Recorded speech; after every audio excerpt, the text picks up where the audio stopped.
Pessoal, muito boa tarde a todos vocês. Meu nome é Bruno Freitas, eu sou advogado criminalista e sou também professor de Direito Penal aí na FAVENORTE.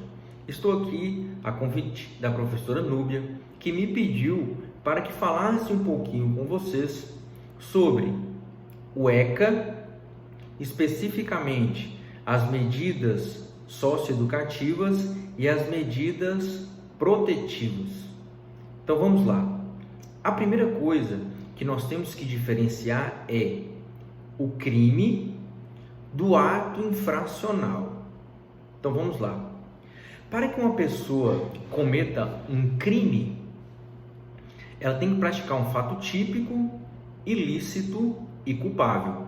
Não se preocupem com estes termos, só preste atenção. O fato típico é composto por conduta, resultado, nexo de causalidade e atipicidade. A ilicitude, na verdade, as excludentes de ilicitude são legítima defesa, estado de necessidade, estrito cumprimento do dever legal e o exercício regular do direito. Já a culpabilidade é composta por imputabilidade, potencial consciência da ilicitude e exigibilidade de conduta diversa. Então, para que a gente possa afirmar que um sujeito praticou um crime, ele tem que praticar um fato típico, ilícito e culpável. Analisando o último elemento, que é a culpabilidade, o primeiro elemento é a imputabilidade. O que quer dizer isso? Para que um sujeito seja considerado imputável, ou seja, para que ele possa ser responsabilizado criminalmente por sua conduta, ele tem que possuir uma saúde mental, ou seja, ele não pode ter doença mental. E 2, ele tem que ser maior de 18 anos.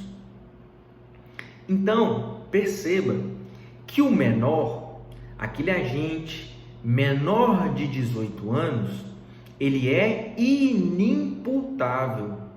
Ele não tem a capacidade de ser responsabilizado criminalmente pelos seus atos. Isso é o que está descrito no artigo 27 do Código Penal. Lá diz que os menores de 18 anos são inimputáveis. É por esse motivo que o menor, ele não pratica crime. O menor não pratica crime. O menor, por ser inimputável, pratica o chamado ato infracional. Para você poder entender, imaginem que o ato infracional é o crime praticado pelo menor. Lembrando que o menor não pratica crime por ser inimputável. É apenas uma comparação. Ok? Então diferenciamos. O menor, ele não pode cometer crime porque ele é inimputável. Por isso, a denominação a ele é ato infracional. Ótimo.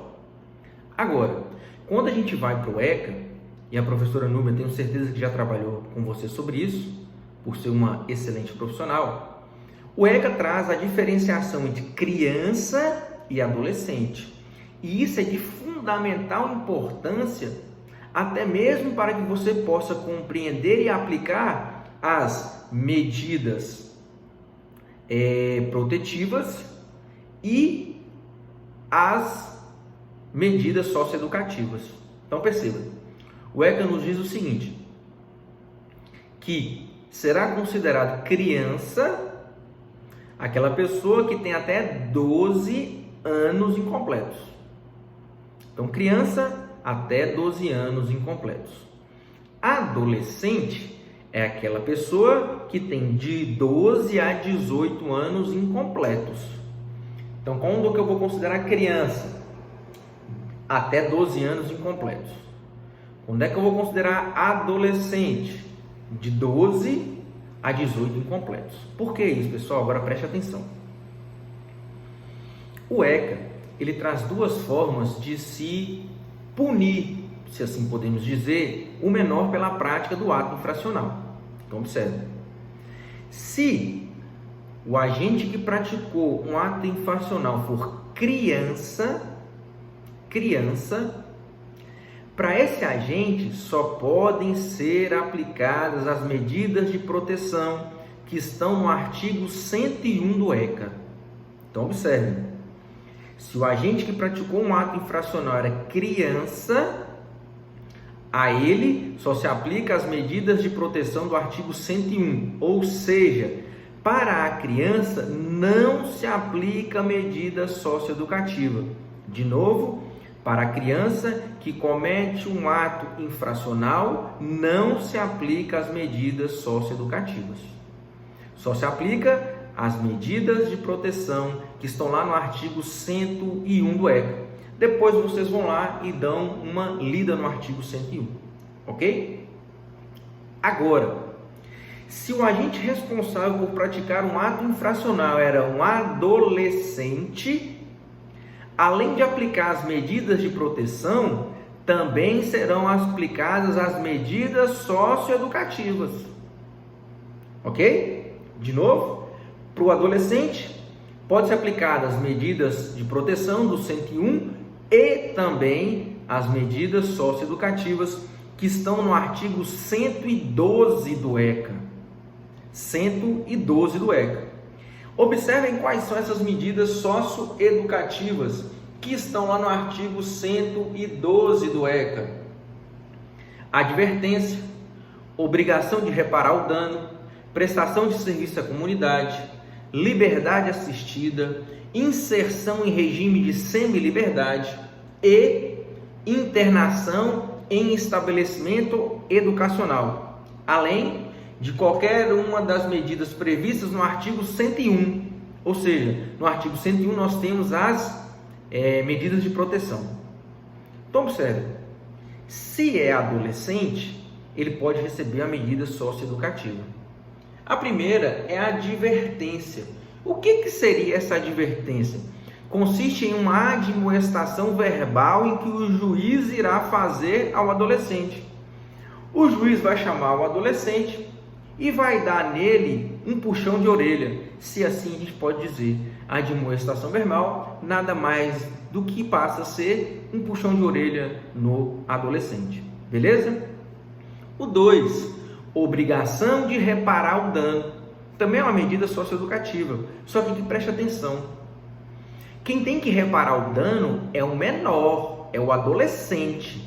Não pode os pais assumirem a responsabilidade de reparar o dano. Então, se o juiz verificar que o adolescente não tem condições de reparar o dano, ele deve aplicar outra medida socioeducativa.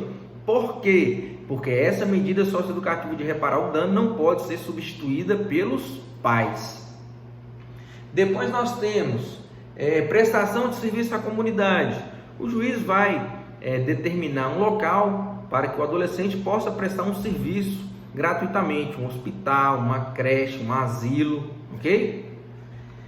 Depois, liberdade assistida. O que ocorre aqui, pessoal? Na liberdade assistida, o adolescente ele vai ter uma vida normal, só que ele vai ser acompanhado de perto por um orientador que irá fazer relatórios informando quais são as atividades do adolescente para o juiz.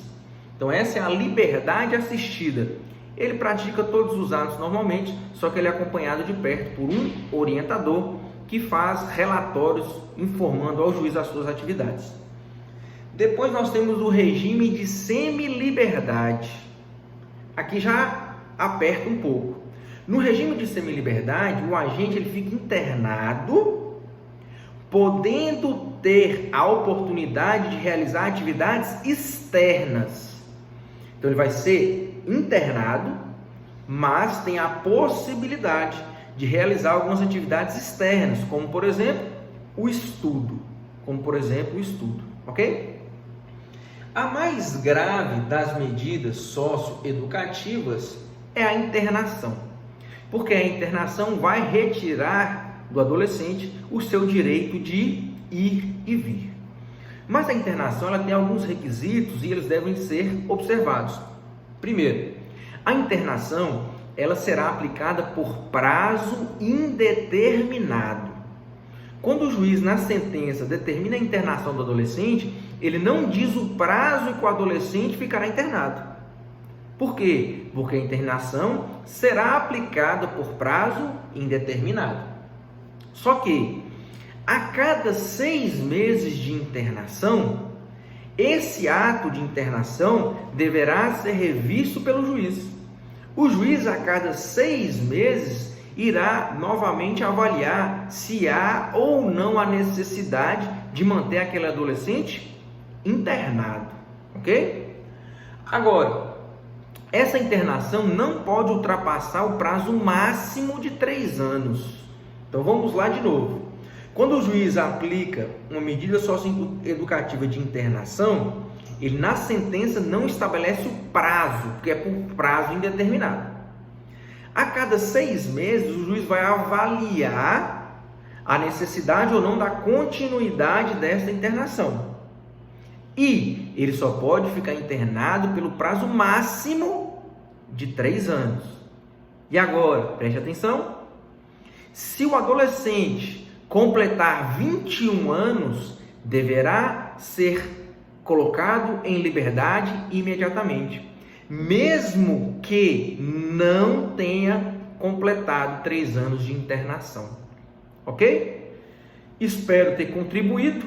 Estes são os pontos principais entre crime, ato infracional, menor, criança, adolescente, medida protetiva, medida socioeducativa, ok?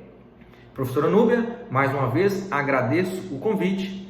Pessoal, eu também tô lá no Instagram com várias dicas de direito penal. Se você quiser, me siga lá. O meu Instagram é @profbrunofre, ok? Se ficou alguma dúvida, depois estou à disposição de vocês. Um abraço e até mais.